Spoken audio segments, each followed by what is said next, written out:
Okay, so let's start our grease pencil parallax lesson, and to kind of explain that, let's just watch it, what it does.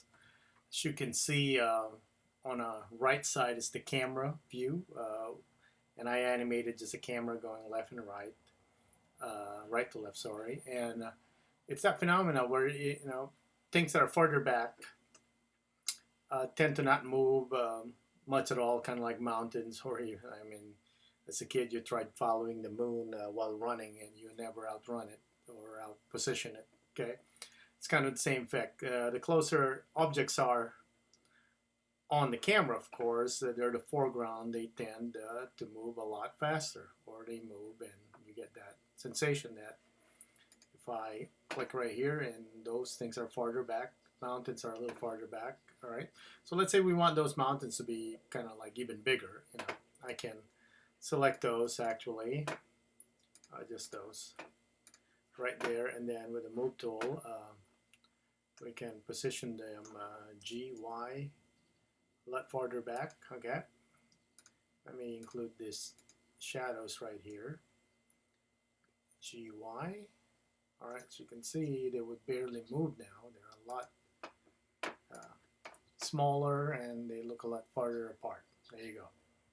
Probably a better position for them. Okay, so let's start with this lesson and how to get them, how to get this drawing also, this illustration. Okay, so I'm going to save this real quick and let's start another grease pencil. Okay, so to kind of explain how I got to those, let's just do kind of like a traditional explanation of this where we have two layers. Okay, so let's say we finalize our lines, right? So let's just make a simple circle right here. I'll click undo.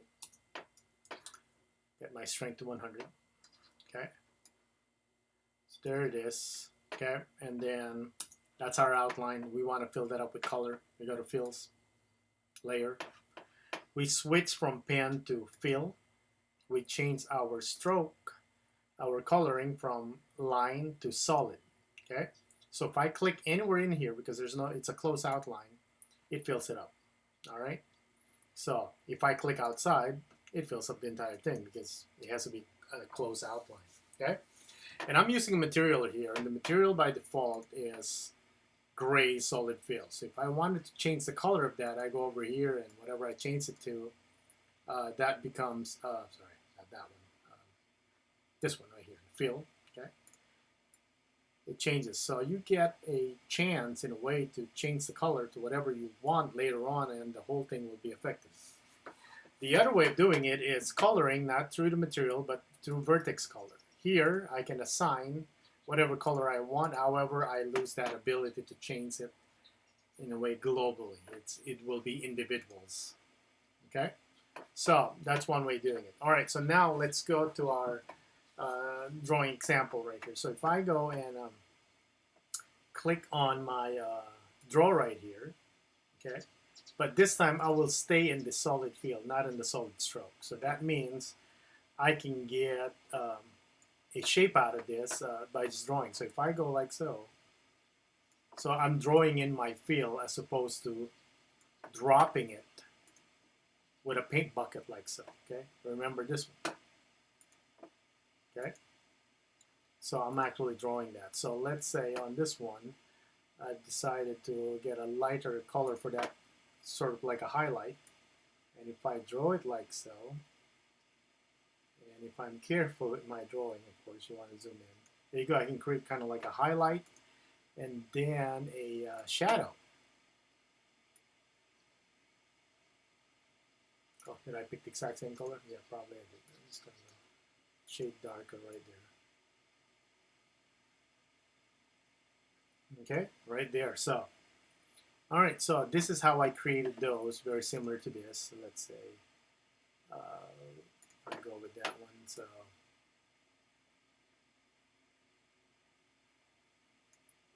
oops. Yeah, you got to make sure that, oh, what am I doing here? Am I not on the same layer? Okay. There we go. And then I'm going to go to a lighter color.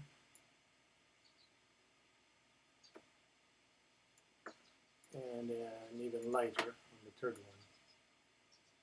So you can kind of populate certain things real quick with that. All right, so let's start with the parallax using that technique, of course. Okay, so first is we're just going to use the same stroke right here, and then we're going to start calling, we start duplicating it and copy and pasting it, and then we get a different one. All right, so let's go here and let's get our layers. Let's do up to 5, and then to kind of simplify them, we're just going to call them 005.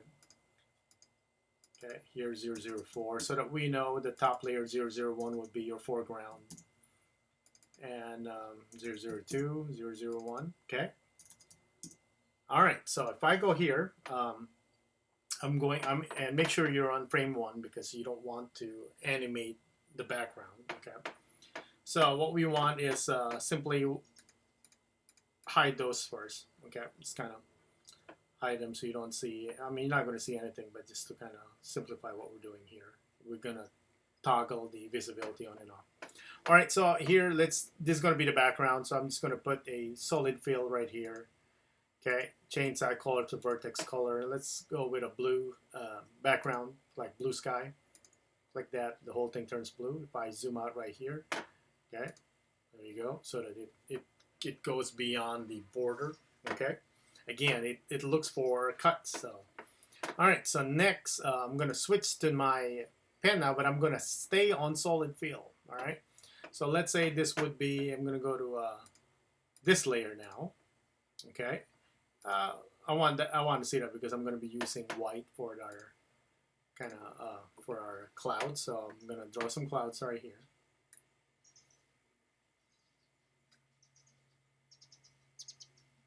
Okay, so this will be kind of like background clouds that are kind of streaking a little bit. All right, okay, so that should be enough for that. So that would be the clouds. Okay, and then here I'm going to be on third layer. This will be our mountains. Let's go with a dark brown. Okay.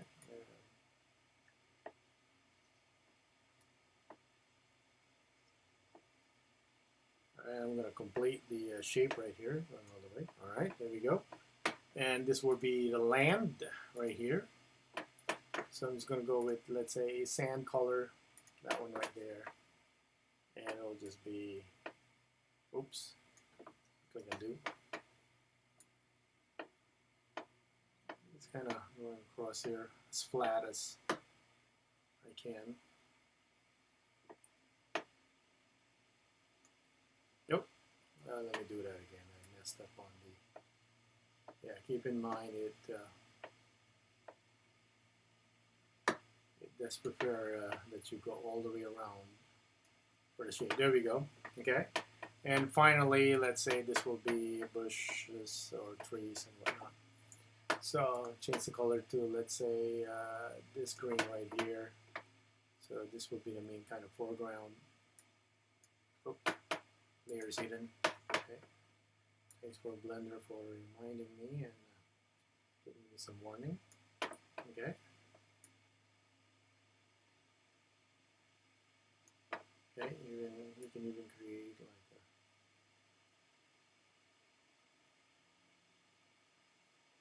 a. All right, and one more. All right, so it's not too. Oops, I think I cave in on itself. All right, I'm gonna go with a different shade right here, just so that it's not too boring.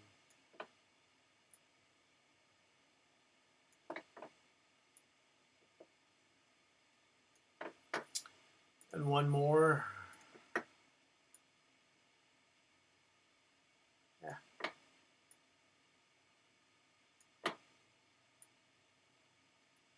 All right, so now let's set it up. Now I'm going to go to our object mode right here. But this time I'm just going to, yeah, let me go to object mode real quick. So right here with the stroke, I'm going to do copy, and then I'm going to paste. Okay, so what's going to happen is that we're going to have two elements right here. So when I go to 3D mode, so let me grab the corner right here. This is what the camera sees. Okay, so when I go stroke 1 right here, so I have another copy in a way. You see it? Right there. All right. So since this is going to be 005, let's change that to 005.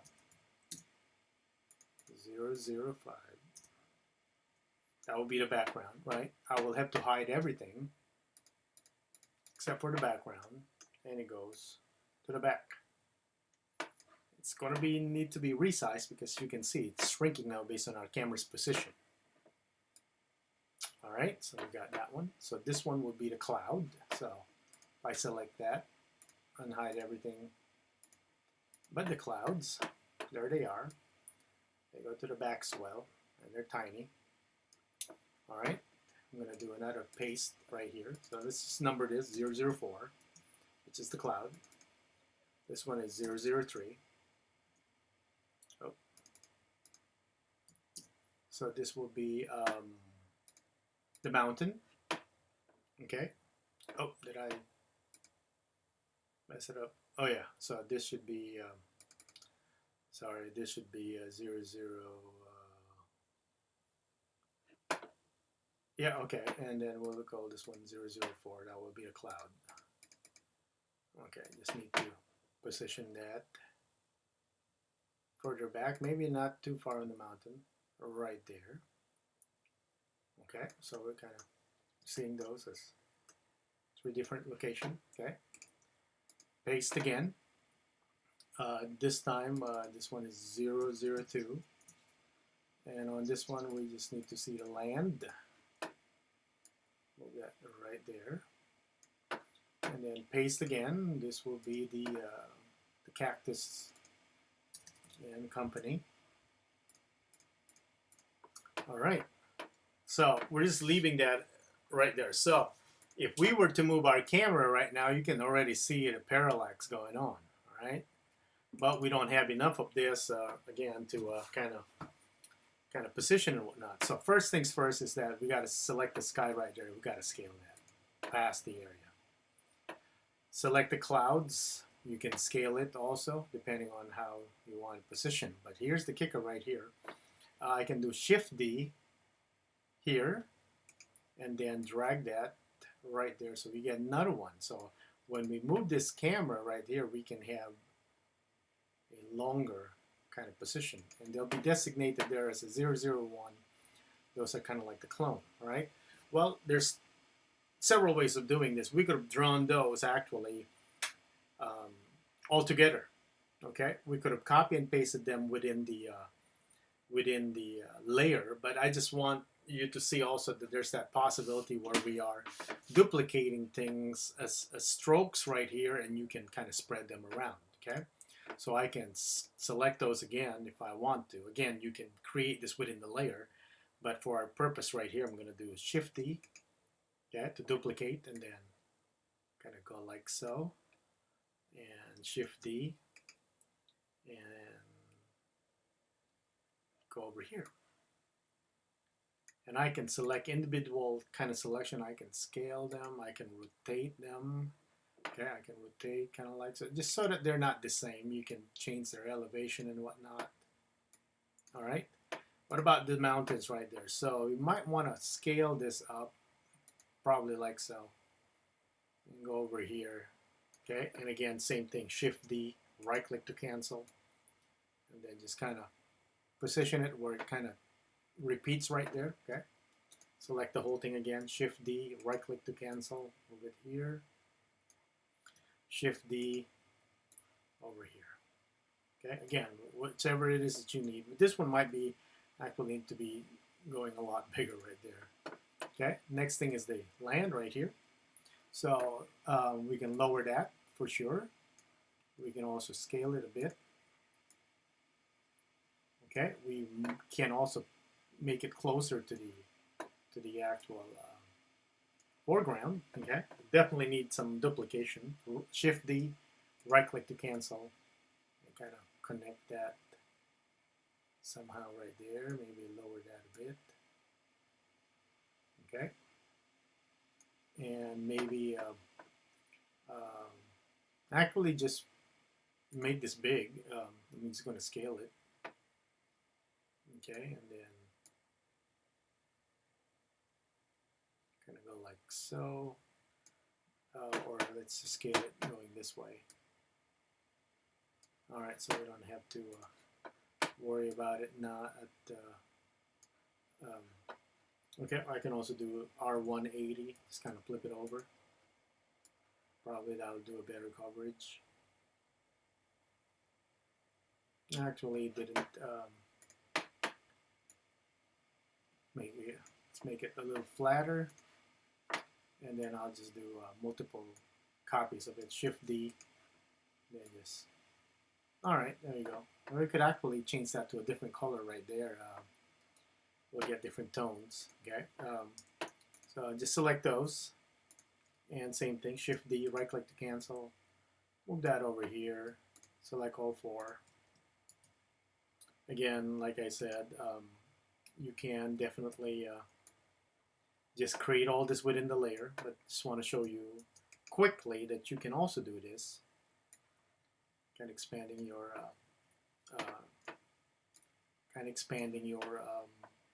your canvas. Okay, and the last one is this one right here. We're just going to duplicate this for sure. We're just going to line them up like so.